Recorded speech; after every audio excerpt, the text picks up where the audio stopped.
चलिए अब बात कर लेते हैं मध्य प्रदेश की, जहां कांग्रेस नेताओं और कार्यकर्ताओं पर झूठे मुकदमे दर्ज करने के मामले ने अब तूल पकड़ लिया है। प्रदेश आलाकमान भी एक्टिव हो गया है। लेकिन इसी बीच रायसेन जिले के सिलवानी से भी ऐसा ही मामला सामने आया, जहां कांग्रेस नेताओं ने थानेदार पर झूठे मुकदमे दर्ज करने के आरोप लगाए हैं। देखिए ये पूरी रिपोर्ट।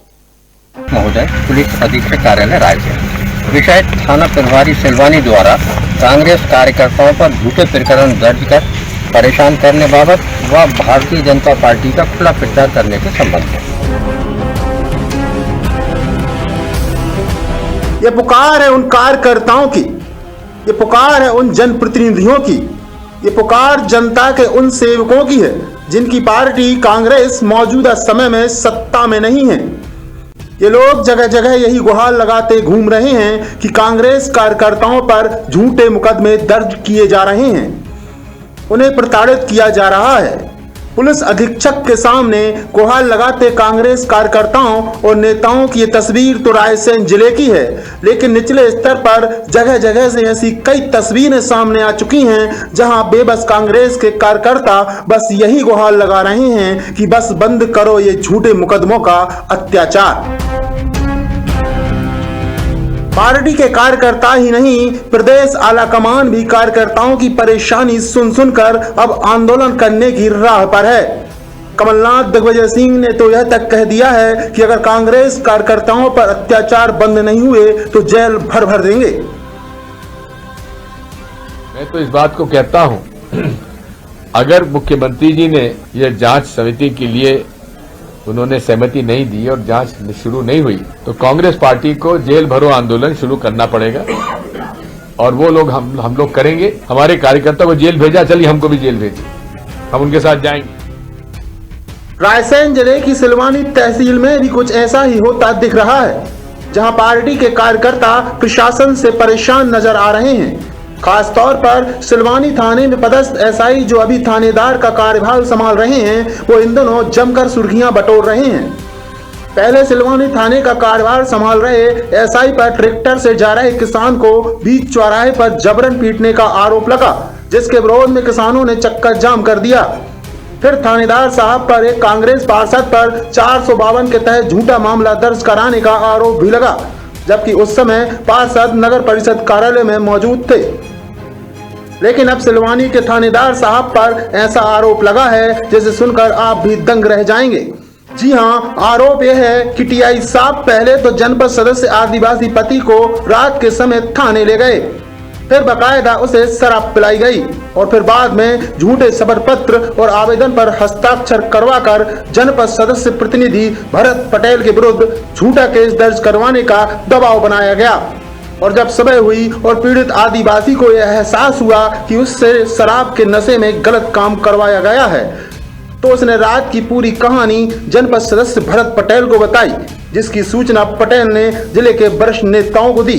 फिर क्या था, जिला अध्यक्ष देवेंद्र पटेल के नेतृत्व में कार्यकर्ता एसपी कार्यालय पहुंचे और थानेदार साहब की प्रताड़ना का पूरा चिट्ठा खोल दिया। पार्षद लोगों के साथ हम बैठे, वहाँ से हम चले गांधी चौक पे एक घटना हुई थी, मतलब मृत्यु, वहाँ पहुँचे, वहाँ बैठे, वहाँ से चले चंदन पेपरिया से लौटे, चिल्ली पहुँचे, चिल्ली से लौट के वापस आए। घंटा आध घंटा हम बैठे रहे। हमें सिलवानी थाना प्रभारी ने दारू पिलवाई और झूठी रिपोर्ट लिखवाई, हमें कोई मालूम नहीं। दबाव है बहुत भारी, यानी मतलब क्या चाह रहे हैं वो, क्या अब क्या मालूम, हम नहीं बता सकते सर। काहे की रिपोर्ट लिखवाई? हमसे रिपोर्ट लिखवाई वो घटना आपकी के भरत पटेल ने घटना करे, हम गए तीरा तात्रा। तो ऐसे कोई घटना हुई नहीं है? कोई घटना नहीं। ऐसे थाना प्रभारी जो जनता की रक्षा करने के लिए होते हैं, जनता की सेवा करने के लिए, और ऐसे ही थाना प्रभारी एक गरीब आदिवासी पर दबाव डालकर शराब पिलाकर झूठी रिपोर्ट करा रहे हैं। इससे शर्मनाक घटना क्या हो सकती है कि जो जनता के सेवक लोग हैं वो ही जनता के भक्षक बन जाएंगे, तो कैसे ये कानून व्यवस्था चलेगी? ये भाजपा की सरकार में लोगों को प्रताड़ित करने का जो कार्य हो रहा है, उसके लिए हम लोगों ने आज एसपी को ज्ञापन दिया है और कहा है कि उस थाना प्रभारी को तत्काल हटाकर दूसरे व्यक्ति को वहाँ पर प्रभार दिया जाए और जो उसने गलत काम किया है उसके ऊपर कार्रवाई करके उस दोषी को सजा दी जाए। जनपद सदस्य भरत पटेल के खिलाफ झूठा मुकदमा दर्ज करवाने के लिए एक आदिवासी को क्यों चुना गया, इसका खुलासा खुद जनपद सदस्य भरत पटेल ने किया है। उनका साफ कहना है कि जनपद सदस्य का चुनाव उन्होंने बीजेपी विधायक रामपाल सिंह के बहनोई तरवर सिंह के खिलाफ लड़ा था, जिसमें शिकायतकर्ता आदिवासी ने उनका सपोर्ट किया था, जिसकी खींच वह झूठे मुकदमे दर्ज करवा कर निकाल रहे हैं। जनपद अध्यक्ष का चुनाव था, उस टाइम मैंने चुनाव लड़ा था तरवर सिंह जी से, जो रामपाल जी वहाँ के विधायक जी हैं, उनके बहनोई के विरुद्ध में। तो जो लोग मेरे साथ रहे थे, मेरे तरफ वोटिंग की थी, तो वो ये इन लोगों से उन्होंने बोला कि भाई तुम्हें दबाव में लेके वोटिंग करवाई है इनने। किसने बोला? आईडी पर पुलिस थाना प्रभारी भारत सिंह ने, और वहाँ पे तरवर सिंह जी भी पहुँच गए थे दबाव बनाने के लिए इनके ऊपर। पहले वो वोटिंग कराई है तुमने, और इनके विरुद्ध प्रकरण दर्ज करो भरत पटेल के विरुद्ध, एफिडेविट भी लिया है इनसे।